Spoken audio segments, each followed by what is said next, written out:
ازيكم عاملين ايه؟ النادي الاهلي وفاركو الاسبوع الثاني من الدوري المصري. مباراة جديدة النادي الاهلي بدأ فيها من حيث انتهى من المباراة الاولانية. 5 تغييرات في التشكيل، دفعة واحدة للنادي الاهلي، تقريبا نص التشكيلة طبعا.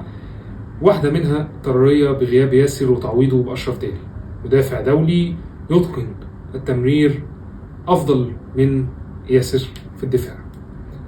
التغيير الثاني كان بوجود ديانج مكان أحمد رضا، لعيب بروفايل مختلف تماما عن أحمد رضا، إمكانيات بدنية أعلى، مهارية أعلى، وقدرة على التحرك من بوكس تو بوكس بسلاسة، التكملة الهجومية وبناء اللعب، الضغط الدفاعي القوي والشرس، السرعات أيضا. لعيب ما ينفعش كان يقعد دكة أبدا، وده رأيي الشخصي ويمكن آراء معظم جمهور النادي الأهلي ومعظم المحللين. التغييرة الثانية والثالثة هي إن النادي الأهلي بدأ ببعض التغييرات اللي عملها في المباراة الثانية، زي وجود أشرف بن شرقي الساحر على اليسار، ووجود كريم فؤاد كمدافع أيسر.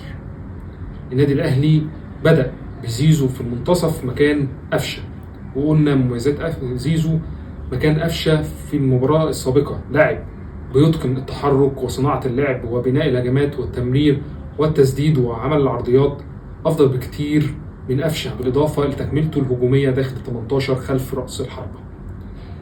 التعاون ما بين تريزيجيه ومحمد هاني كان مختلف عن المباراة الماضية، إن تريزيجيه ما كانش فيه ربط ما بينه وما بين الباك ليفت في المباراة الماضية سواء شكري أو كريم فؤاد. النهاردة شفنا الربط ما بينه وما بين محمد هاني، ومباراة ممتازة على الجبهة اليمنى على الأقل لحد الشوط الأولاني. في الجانب الأيسر كان بن شرقي، اللعيب المزعج جدا لأي فريق بيواجهه النادي الأهلي.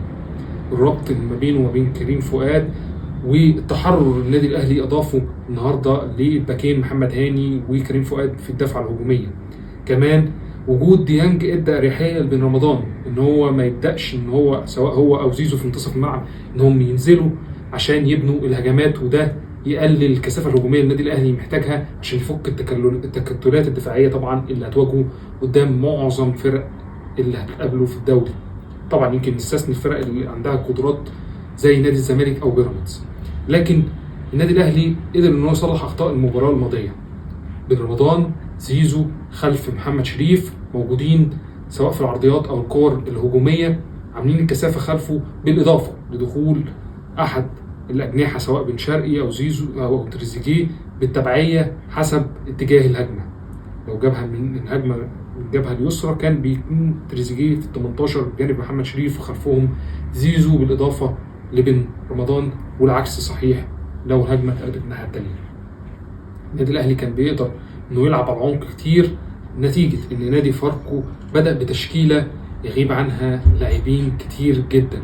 فلو قلنا النادي الاهلي غاب عنه 5 لاعبين بشكل هو كان محتاجه ومنهم تغييره واحده اضطراريه، فان فاركو استغنى عن عدد كبير من نجومه يصل ل5 لاعبين دوليين.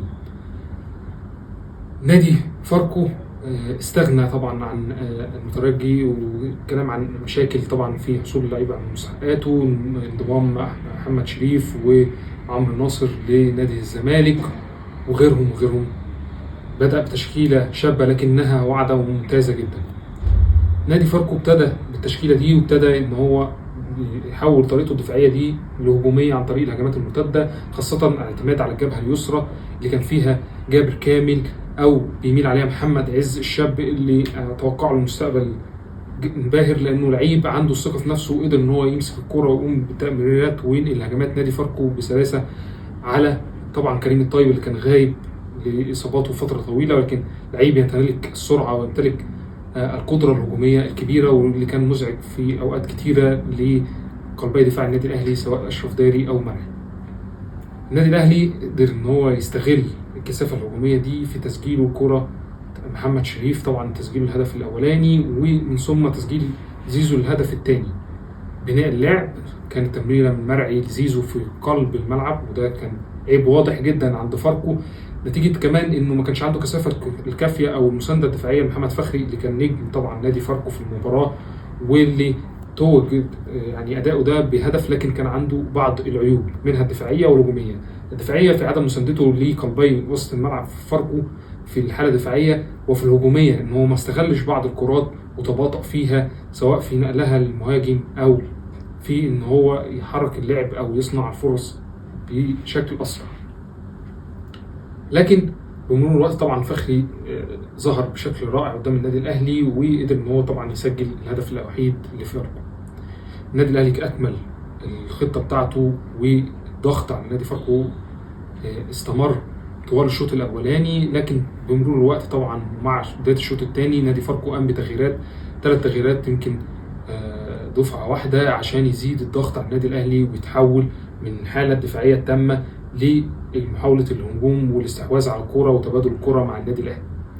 ابتدى يضغط على النادي الاهلي في بناء اللعب، واستغل الثغره اللي اتكلمنا عنها في المباراه الماضيه، مرعي وكريم فؤاد وبناء اللعب عند مرعي، وده اللي بمرور الوقت يعني سبب مشاكل للنادي الاهلي واخطاء سببت هجمات على النادي الاهلي، منها الهدف اللي سجل كان خطأ من بدايه مرعي في التمرير، ثم مراوغه اللاعب نادي فاركو ليه واحراز الهدف. طبعا الخطأ مشترك تاني ما بينه وما بين مصطفى شوبير حارس مرمى النادي الاهلي، اللي اخطأ في انه يعني الكوره كانت ممكن تخرج بركنيه، افضل بكتير انك تردها لمهاجم فاركو انه يقدر يسجل هدف. النادي الاهلي حله في نجمه للمباراه الثانيه على التوالي هو زيزو ابتدى يحل المشكله دي في ان هو بقى بينزل هو يستلم مكان قلبي الدفاع او من قلبي الدفاع عشان يبني الهجمه ويحل المشكله بتاعت بناء الهجمه دي، خاصه مع الضغط الكثيف للنادي فاركو. قدر ان هو يعزل خط دفاع النادي الاهلي عن وسط ملعبه، ويمكن ده كان سبب التغيير ديانج اللي الناس استغربته شويه، انه ديانج ما عادش بيقوم بالدور المطلوب بشكل المطلوب في ان هو يقدر ان هو يستلم الكره من قلبي الدفاع ويمررها بسلاسه للخط الهجومي. العيب الثاني، ويمكن مش عيب، هي طريقه لعب النادي الاهلي اكتر منها، ان اطراف النادي الاهلي ما بتشاركش في بناء اللعب، ده بيسبب ضغط. لو باكات النادي الاهلي سواء محمد هاني او كريم فؤاد مش محضرين التمرير، بيقدر النادي الفريق المنافس او النادي فاركو في المباراه دي ان هو يستغل ده في ان هو يعمل اخطاء ويعمل مرتدات على النادي الاهلي كانت ممكن تغير من نتيجه المباراه، لو نادي فاركو طبعا يملك الخبرات الكافيه لاستغلال الفرص دي. النادي الاهلي قام بتغييرات تانية طبعا في اثناء المباراه، غير التغييرات اللي قام بيها طبعا في بدايه المباراه عن تشكيله المباراه الماضيه، هي بنزول جراديشار وكوكا عشان يقدر يقوم بادوار دفاعيه اكتر من ديانج. لعيب مش بيقوم بالبوكس تو بوكس كتير، خاصه في وجود لاعبين زي بن رمضان وزيزو، لكن ادواره الدفاعيه اكتر. جراديشار عشان لعيب يقدر ان هو يستحوذ على الكوره اكتر ويشارك في بناء الهجمات ويحرك اطراف النادي الاهلي.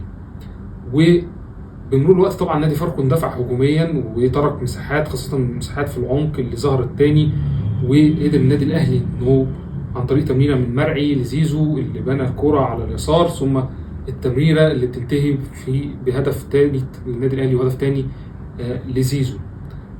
الهدف الرابع كمان جه برضو عن طريق العمق، محمد هاني بيقدر ان هو يمرر الكرة انفراد لجراديشار بيسجل منها الهدف الرابع.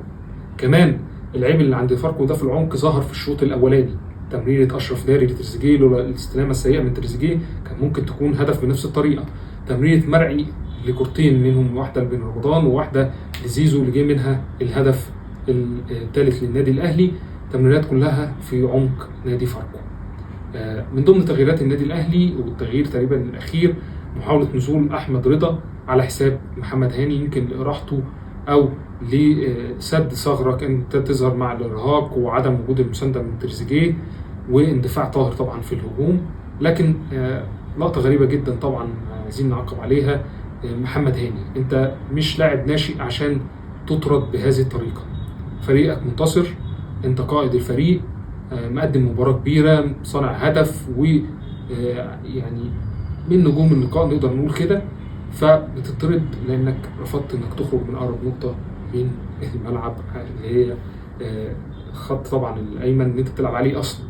فليه العند مع حكم المباراه وهو بيطلب منك طلب شرعي وفرقتك كسبانه 4؟ انت مش محتاج تضيع وقت او مش محتاج انك تخش في حاله عناد مع الحكم، وانت لعيب المفروض انك قدوه للعيبه الثانيه ولعيب خبره. طرد غريب جدا، ولو في ظروف ثانيه كان ممكن ياثر على النادي الاهلي بالسلب. في النهايه 3 نقاط للنادي الاهلي، تحسن في الاداء طبعا قلنا في المباراه الماضيه ان المدرب لسه بيستكشف اللاعبين وبيستكشف الخطه وطرق اللعب والمنافسين، وبالفعل المستوى بتاع النادي الاهلي تطور المباراه دي عن المباراه الماضيه، باختلاف طبعا المنافس وامكانياته. وفي المباراه القادمه اكيد هتستنونا عشان هنعرف النادي الاهلي هل هيستمر التطور ده وهيزيد ولا هيحصل تغيرات تانية. واستنوني كمان بكره مباراه نادي الزمالك والمقاولين العرب. السلام عليكم.